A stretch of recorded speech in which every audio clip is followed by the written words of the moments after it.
a sort of figure that's not human, but it's a program that allows him to explore movements without the dancer. That's another big copyright issue that we can get into. And he shows it to the dancer, and they try to replicate what he has already. So he's creating in isolation for once now, using computer technology. But that leads us into another. So, but also the handheld camera, the mobile phone. Yeah, choreographers can now it's getting cheaper and easier to record. My students record their own hip hop street dance and put it on the YouTube, and I've seen them. And so they're circulating this without much expense. And so this is a possibility now. Don't forget, fixation as a definition, it could be anything. It could be a handwritten description of the dance work. Could be assembly of pictorial shorthands, stick figures in a book. It could be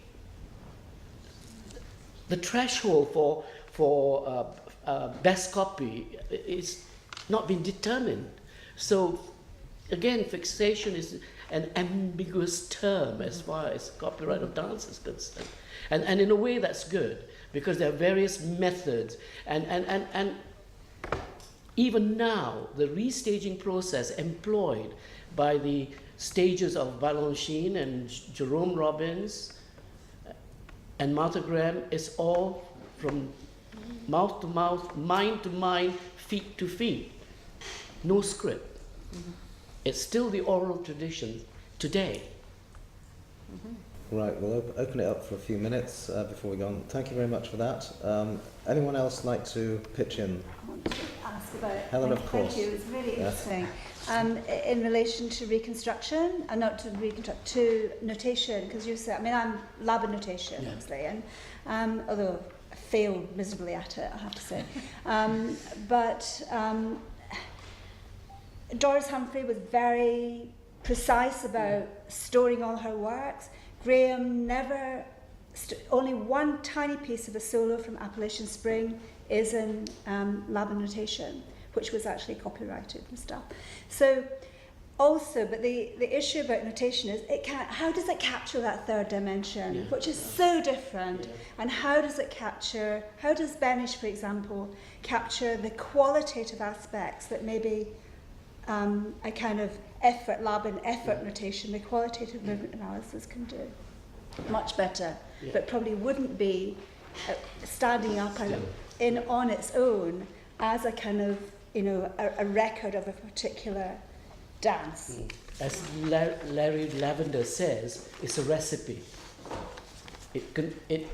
A score or any recording is a record, is a storage of the work, which its value is dependent on who makes it. Well, exactly. Yeah, the skill of the recordist, if you can use that term. So it is not the work. It is for Anne one Hutchinson of a many Guest, interpretation of the work. And this is the quarrel. And it can always be challenged in court as one interpretation and might not be the work. And so litigation is going to be expensive, and a choreographer cannot afford that luxury, sadly. Another comment from a choreographer, Johan. Thank you. That also find this very interesting, and I want to think back upon Helen's question before about our presentation. How is that practically, shall we say, used? And I think it's important to see that there is a range of different kinds of dances and choreographed outputs here. Certain things that do lend themselves very well to notation, to be stored and cooperated through notation, and others that absolutely does not whatsoever. And I think that this is the challenge for a legal framework, to accommodate for those vast differences in what a work can be. I don't think there is that flexibility, which I think is crucial.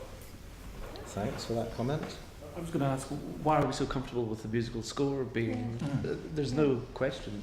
Of course, it can be interpreted in so many different ways and played in so many different ways and different standards, but it's still regarded as being... the notation is the work. So. I think it's the dance community has got this belief that the work is cited when it's performed. It's cited in performance, and it doesn't exist in any other way. I agree with you. In the world of music, in the world of drama, the script, the score is given its due. In dance, sadly, that has not become a tradition. I also would query that. Sorry, I'm jumping out. No? I would also just query that the authority rests in the dramatic text. I think that's been the challenge. Hence my quotation of Beckett. No, The challenge to the yeah. authority of Beckett's text. I think the discourse in theatre is much more now one in which there's a recognition of the different parts. That it is different. It is interesting that in music the script is the work. In theatre, I don't think it is. I think that's the debate. Well, it's true about music as well. There's certain types of music which really clearly are very closely related. Mozart, you know, pretty well everything in Mozart is in the notation. But if you tried to notate an Evan Parker saxophone solo, you can spend 10 years trying to get that, and you would never get anywhere. And notation would be useless in trying to preserve.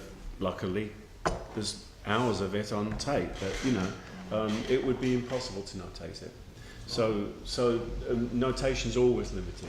Yeah. You really have to remember it. It's really important to remember that, I think. It's a reliance being given by the practitioner, I think, that plays a role. And in dance, it has not been given priority.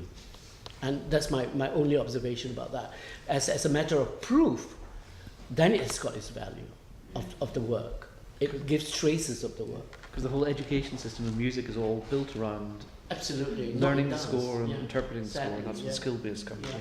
Yeah. So you talk about adaptation of a choreographer's piece or performance, but in music it's laid out. You write the song, you can cover the song as it is, and you can release it as it is. You can perform it, and that's absolutely fine to perform it, even if you do a completely different version.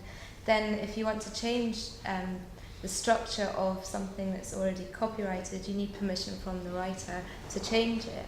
And I think perhaps that's something, and then obviously you've got the performance of it and people get their rights as performers. Maybe that's something that can be used in dance, that if the choreographer is the writer and the adaptation is the performance, if you know they have their own rights as well, perhaps. Something that could be thought, the same process. Surely you don't have to check with the estate of Gershwin every time you do a recording of I Summertime. think if you keep it the same, you don't have to do anything. No, but everybody does it different. Well, certainly for us, when we wanted to do a cover of Fleetwood Mac, we needed permission for them. Really? We had Wow. to. I don't know how it is. It's obviously different. I don't know, but that for us, we had to get permission. If the work is in copyright, you need permission. You need to seek permission, and permission is almost always given. And we can be here again to the end of the week, citing industry stories of where permission wasn't given. But I think it's more basic, Francis. I'd like to have dialogue with you, not right now. But I think there's a more basic problem. We've seen it within the music industry per se, and there is a music industry out there. It's difficult sometimes to define, as some of my colleagues at the table will evidence. But the dance community is lagging way behind in this regard. And I think it's time, and please don't be insulted what I'm about to say, because I don't speak from a position of authority, although I did write this Scottish Ballet House contract. It's a place where you need to be, where music has been for some time. And I think that one voice that is so difficult for you to define, and you've defined many voices, and some of, we all know, the West Side Story example is a very good one. I think that's a real challenge, not for us at this table necessarily, but it's a real challenge for the dance community to professionalise itself to the degree that not any choreographer at any stage in development, emerging, let's use that catch-all word at the moment, isn't aware that there is a right attached to what they are about to create. And how that right is enforced, of course, is what Francis has been describing. The collecting societies, organisation for musicians, for actors, for authors, choreographers, no.